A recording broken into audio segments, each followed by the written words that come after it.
Hey guys, welcome back to yet another interesting video from Halogical, and in this video I am going to show you how to make your Trello board public.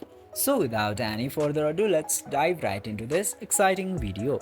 Now in order to make your Trello board public, you just simply have to open your Trello application, and after that just simply open the private board which you want to make public.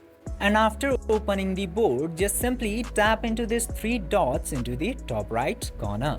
And from there, you will get to see another three dots into the top right side. Just simply tap into that three dots and then you will get these options. You just simply have to scroll down until you see the option of visibility into here, which is set into private and mine.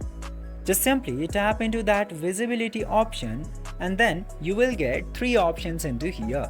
Now you just simply have to tap into this public option and click to save. Then after doing this, your private Trello board will successfully be public. This way you can easily make your Trello boards public too.